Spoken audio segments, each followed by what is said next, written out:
ഒരു മുരിങ്ങയുടെ ഇല ഉപ്പേരി ഉണ്ടാക്കിയല്ലോ. അപ്പോൾ നമ്മളിന്ന് മുരിങ്ങയുടെ ഇല ഉപ്പേരിയാണ് കാണിക്കുന്നത്. അതിനെന്തൊക്കെയാണ് വെച്ചാൽ മുരിങ്ങയുടെ ഇല നമ്മൾ നേരാക്കിയിട്ട് കഴുകി ഞാൻ വെള്ളം വാർത്തി വെച്ചിട്ടുണ്ട്. ഇനി അതിന് വറമുളക്, വറ്റൽ മുളക് പറയില്ല, വറമുളക്, വെളുത്തുള്ളി, ഒരു വലിയ ഉള്ളി ഇല്ലെങ്കിൽ ചെറിയ ഉള്ളി എടുക്കാം, അത് വേണമെങ്കിൽ എടുക്കാം കേട്ടോ. പിന്നെ വേറെ മുളക് പൊടിയോ ഒന്നും വേണ്ട, ഒരു മസാലപ്പൊടിയോ ഒന്നും വേണ്ട. ഇത് സാധാരണ സിമ്പിളായിട്ടുള്ള മുരിങ്ങയുടെ ഇല ഉപ്പേരിയാണ് കേട്ടോ. അതിന് വെളിച്ചെണ്ണയിലാണ് ഉണ്ടാക്കേണ്ടത്. ഇനി എന്താ ചെയ്യേണ്ടത് വെച്ചാൽ ഞാൻ കാണിച്ചു തരാം. ഇപ്പോൾ വറ്റൽ മുളക് പൊട്ടിച്ച് വെച്ചിട്ടുണ്ട്. ഞാൻ ഒരു 4 എണ്ണം എടുത്തിട്ടുണ്ട്.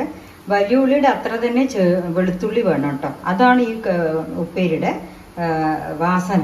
എന്തായാലും ആ വെളുത്തുള്ളിയും ഇതൊക്കെ വെളിച്ചെണ്ണയിൽ മൂപ്പിക്കണ ആ വാസനയാണ് വരിക. വേറെ മുളക് പൊടിയോ കാര്യമൊന്നും വേണ്ട കേട്ടോ.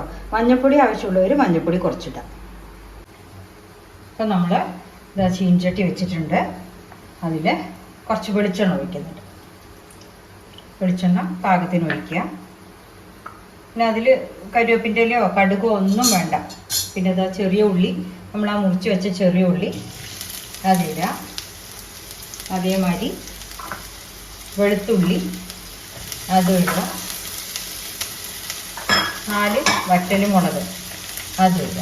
ഇത് 3 കൂടെ നന്നായിട്ട് ഫ്രൈ ചെയ്യണം. ലേശം ഉപ്പിടാം കേട്ടോ. ഉപ്പിട്ടിട്ട് ഫ്രൈ ചെയ്താൽ മതി.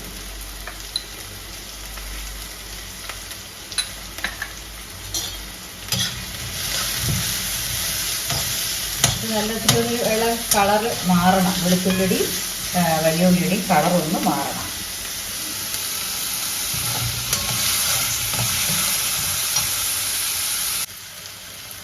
ഒന്നിപ്പോൾ ലേശം കളറ് മാറിയിട്ടുണ്ട്.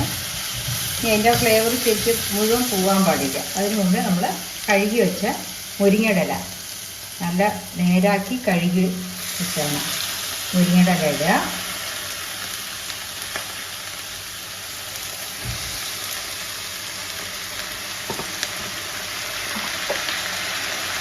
ലേശം മഞ്ഞൾപ്പൊടി ഇട്ടിട്ടുണ്ട്.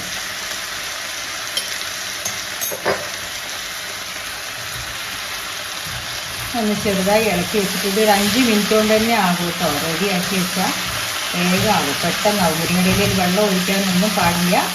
5 മിനിറ്റ് ഒന്ന് ചെറു തീയിൽ അടച്ചു വയ്ക്കുക. മുരിങ്ങയില ഉപ്പേരി റെഡിയാകും. ഒന്നും ഇനി ചെയ്യാനില്ല, അങ്ങനെ ചെയ്താൽ മതി. ആ വെളുത്തുള്ളി ഇതിൻ്റെയൊക്കെ വാസന വരണം. ഇല ഒന്ന് വാടിക്കിട്ട് വേണ്ടി കേട്ടോ. അതങ്ങനെ ചെറുതായിട്ട് വരും. അങ്ങനെ നമ്മുടെ മുരിങ്ങയുടെ ഇല ഉപ്പേരി ആയിട്ടുണ്ട് കേട്ടോ. ഇത്രയേ ഉള്ളൂ, ഒന്നും ചെയ്യാൻ ഒരു 5 മിനിറ്റ് കൊണ്ട് നമ്മുടെ ഉപ്പേരി റെഡിയാവും. കണ്ടോ, നല്ല വാസനയൊക്കെ വന്നിട്ട് റെഡി ആയിട്ടുണ്ട്. മുരിങ്ങയുടെ ഇല ഉപ്പേരി അങ്ങനെ റെഡി ആയിട്ടുണ്ട്. എല്ലാവരും ഉണ്ടാക്കി നോക്കൂ കേട്ടോ. Thank you.